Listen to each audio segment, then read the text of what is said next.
What do we call this, by the way? Like, what's our title right now? Humans suck. And then there's gonna be like an image that like shows the title. Humans suck.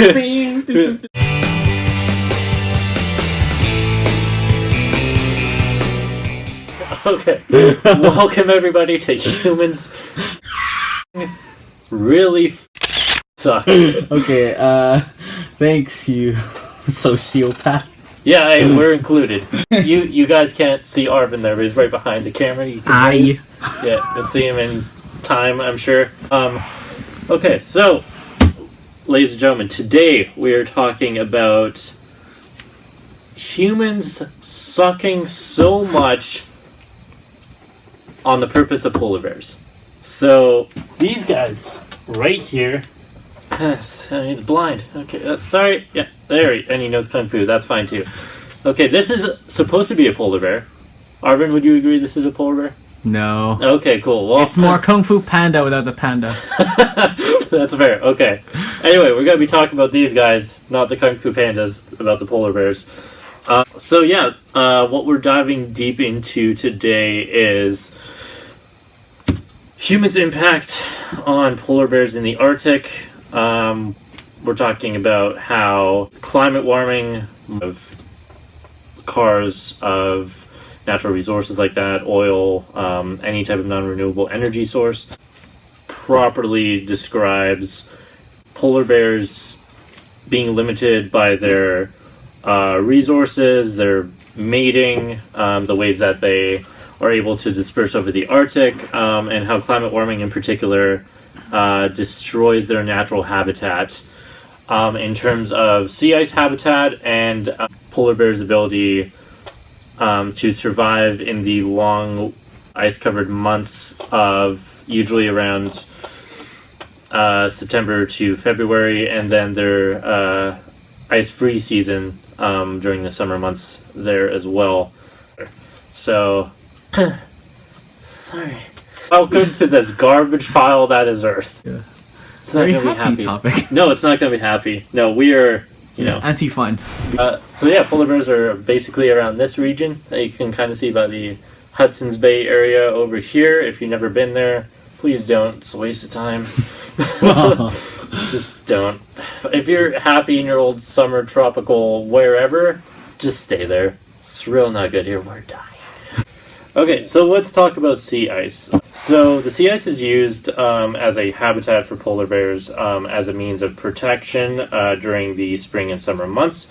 It's also used as a grounds for reproduction and hunting of ringed seals, which is their primary food source. As it is seen by Ovard and colleagues, you can read more in the description down below here. They say that polar bears still actually inhabit 19 of their subpopulation range that can be seen right here in the figure to the left, and that 8 of the 19 subpopulations in general are more likely to be in the declining phase due to the negative effects of climate warming. So according to Aiken, he found in 1991 that an increase in about 1 degree Celsius would speed up the breakup of sea ice by give or take 1 to 2 weeks in the west and the east of Hudson's Bay. And why this is important is because due to polar bears' dependence on those months to hunt the Arctic ringed seal, this would break up their hunting time because due to this loss of ice during this time, polar bears would basically be less able to hunt the Arctic ringed seal, their primary source of food, because they wouldn't have the ice to be used as a means of habitat and as well as a hunting ground. So in that in particular, would decrease physical stature, would increase their malnutrition, would also decrease their ability to reproduce and basically gain any energy from these Arctic ringed seals. And such downstream effects such as poor survival rates. Why this matters to us, especially on a human level, because that's all we care about, is it would also increase polar bear human interactions because they do need to find another habitat, which we're currently seeing in 2016 right now. So with this being said, as gloom as it sounds, it doesn't get any better. Stirling and Desroches in 1993 theorized that if these ice environments were continue to decrease in size and in habitat as well, it's pretty sufficient to predict that certain subpopulations of polar bears would also continue to decline, if not be extinct, unfortunately. Now, in particular, what we want to talk about is the effects of climate warming on polar bear survival. And with that, by the process of movie magic, I'm gonna get Arvin to come and talk to you about it. Ta-da! Hello everyone, my name is Arvin, and I'm unfortunate enough to go and be the partner of Jason. Sorry. So I mean, like, whatever.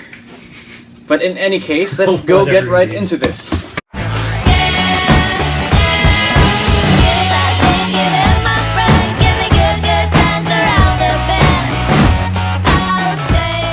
Well, in any case, we're going to go take a look next on the polar bear body conditions and reproduction rates according to these changes. Now, the most detailed and informed research concerning these show a declining trend, like we've mentioned before, in the body condition, the diet, and population of polar bears. The body condition scoring and population densities of polar bears have been studied by Rager and colleagues from 2007, and their study shows that sea ice breaking in the Arctic regions can show a decline in population because they see an average weight of pregnant females and polar bear litter size to be decreasing over time, as shown in this figure. So essentially, they're just getting homeless. We have these polar bears that have mansions of ice, you know, Elsa style. And then they're starting to melt, and now they're ice hobos. And that's not going to be pleasant to live for. We need to go and get some more Frozen 2. You love Frozen, don't you? Well, I mean, I guess I should let that joke go.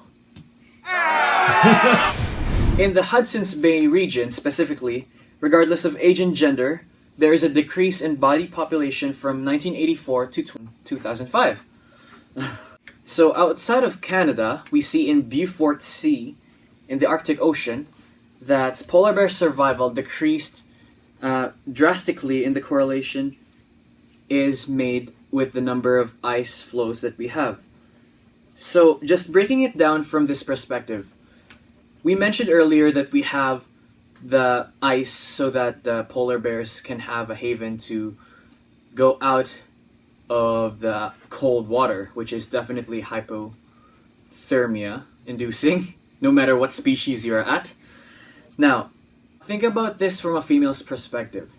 You know, this, as the saying goes, the anaconda don't want none. So, this is especially true for polar bears, because polar bears would love to have a higher amount of blubber in their system in order to sustain both their energy levels as well as the energy levels of cubs. And as we remember, polar bears are also mammals, in which case they do produce milk, and the milk must be high quality in order for the children to be very healthy as well. If we take out the source of food by reducing the amount of safe places they can forage at, these polar bears would starve. The females would not be as fantastically round as before, but they would have less of a body condition, meaning that children would have less nutrition to work with as they get born. So you might think I'd just be blubbering about this, pun intended. Oh, pun is very intended. But Rager and colleagues from 2010 also reports this because they did statistics that showed over the period of 2001 to 2003 that on the average of 100 days with high adult female survival, we see a decline in female body mass. They're allotting more energy to living, and they're not allotting more energy for producing children. Therefore, ice quality seems to be a very major factor in the survival of these polar bears. And without the habitat that they have, they're going to start producing less future generations, and they would immediately die out. For the hypotheses, we're going to go and switch places again. Bang. Okay. Over me. Yeah, alright, we're back. So, just gotta figure out a better way to transition. So, in particular, as we talked about, polar bears' main food source is the Arctic ring seal, seen right here. Look at that cute little guy. Yeah, with that being said, the Arctic ring seal's most reproductive output of young pups in particular are during the spring and the summer months of the year. So as research by Sterling and McEwen in 1975, they found that seal pups consist of 50% fat, which are very high in energy for the polar bear. And when seal pups are output reproductively, they're really easy for predators to get them within those spring and summer months. However, on the other hand, though, if the sea ice is not upkept, getting these ring seal pups are increasingly difficult for the polar bear. And this is because it is very difficult for the whole population to sustain relative numbers when it comes to feeding on these ring seals because of their physical capabilities during this time and the amount of water, just open water, that is slowly increasing because of the melting of sea ice. And this makes it actually even extra difficult because pregnant females that are around this melting sea ice move more inland, which makes it even more increasingly difficult for them to get ring seals for their children. So as seen by Sterling and Osterland in 1995, they say that polar bears in particular are most likely to accumulate 2/3 of their fat reserves and their energy reserves in these spring and summer months. So for example, polar bears in these situations will stop hunting ring seals and fast for longer amounts of time if the breakup of the sea ice does happen at an earlier date during the year. It's also suggested by other researchers that polar bears have the ability to maintain their average body size and body mass during the ice-free periods due to them being able to feed on varieties of mammals such as Arctic char, seal blubber of certain kinds, and even fruit like blueberries.